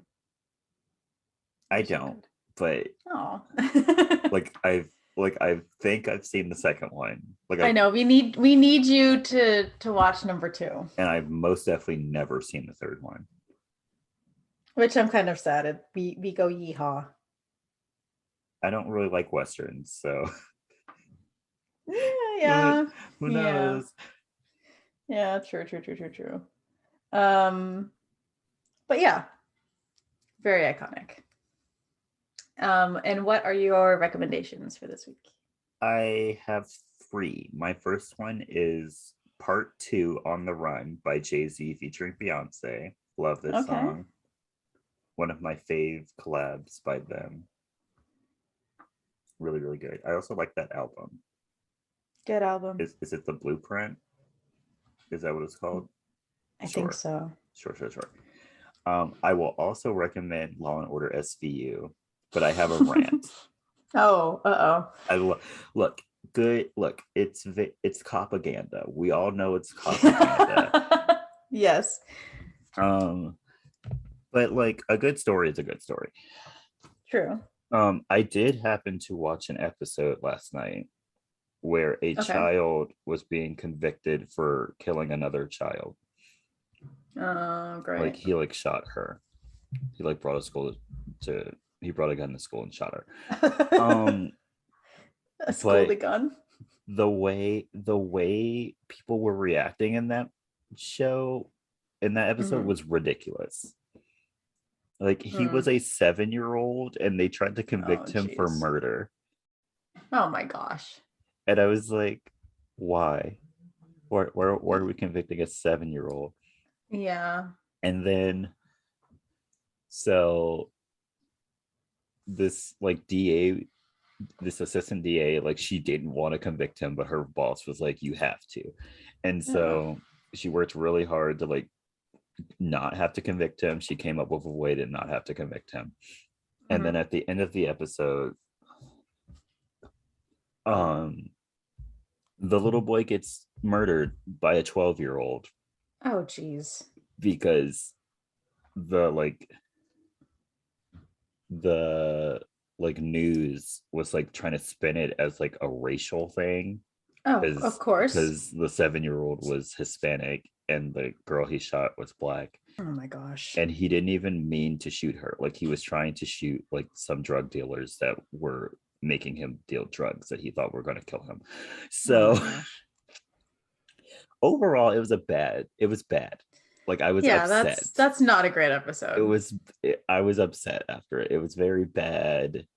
There was no satisfying ending. I wouldn't think so, No, yeah. no one in that episode, almost no one in that episode was thinking. It was bad. So yeah, but overall, I'll give it a recommendation. Okay. Just be prepared for episodes like that every once in a while. Yeah, that is true. Um, and then my third recommendation is "What Goes Around Slash Comes Around" by Justin Timberlake. Love that song. Is it too long? Yes. Yes, Yes. but It's a good it's song. good. It's yeah. Why is this It's like song the almost 8 minutes long? Right. It's like some songs off of 2020. I think all songs on 2020 are too long, but They're like 8 minutes or something, and there's like 2 songs in every one. yeah. But yeah, great song overall. Love it. Mhm. What about you? So I have two recommendations this week. My first one is a song from Back to the Future, "Back in Time" by Huey Lewis and the News. It's a Mhm. really good song. Please check it out. And my second one, it's a band that one of my clients put me on. They're called OK Go, Okay. but there's like a caveat. So their music videos, outstanding. Mhm. Um, but not all of the songs that they have in the music videos are good. I cannot remember the two that I really like, and I'm not gonna look them up at the moment because uh, I'm lazy. Sorry. But OK Go, a lot of their music videos are so freaking good. They're literally a masterpiece. Oh, it's the Here It Goes Again people. Yeah. There's Here It Goes Again. There's One Moment. There's This Too Shall Pass. Um, those ones are really good. One of the people also asked questions are, is OK Go a good band? So I will like I feel like with every band there's hit and miss songs, Of but I will course. say their music videos, all of them are A1. Okay. They're Good for them. so Love good. that. So if you just want to watch the music videos, just look up OK Go and like click maybe the first one you see. They're all so good. Um, but if you're looking for like good quality music, I'd say like start with Here We Go Again. Um, like I don't remember if it's called In One Moment or The Moment, and then This Too Shall Pass. Those ones are like upbeat, like bangers. Mhm. But yeah, I that's know at it for least me. I know at least one of those songs. Okay, Yeah, sounds you know good. one of those songs. Yeah, sounds good. Well, thank you so much for listening. Yes. Don't forget to follow us on our social media. We have a Twitter and an Instagram. They're both at SY2YI Podcast. Mm-hmm. Don't forget to send us your movie requests or your movie stories at our email. Were you alive in 1955 for all the guys creeps? Um, Gross. did you watch this movie when it first came out? What was that like? What was all the Yeah. hype like? Was it like a slow burn, like no one wanted to watch it at first, and then like word of mouth? Let us know. Did you think we were gonna have flying cars in 2015? Yeah, did you? Or did you, like me, come to the realization pretty early on that that would be a terrible idea? Because it is. Because it is. Let me know. Yeah. At sy2yi podcast at gmail.com. Don't forget to Mm-hmm. share us with your friends and your family. Subscribe to us on Spotify and Apple Podcasts. You can also rate and review us on Apple Podcasts. Also, I need another question answered. Okay. Can someone explain time travel to me in a way that makes sense? Because like Uh, every time it's explained to me, I'm like, that doesn't make sense. So if someone could explain it to me in a way that makes sense, I would love that. I'll be fully on board for time travel if someone could explain it to me. mm-hmm. Otherwise, for the rest of my life, I'm gonna think it's not possible. I mean, we have the gigawatts. Yeah, we have that. We have the power to do it, We do. but is it possible? Like, Yeah. let me know. Do we have anything that we could use the 1.2 gigawatts on that would make it possible? Not even that, but like, if me going Theoretically? theoretically, could we do it? Not even theoretically, just like if I went back in time and changed something, would it Oh, actually the change? repercussions, yes. Yeah, like, Or would it make an alternate reality?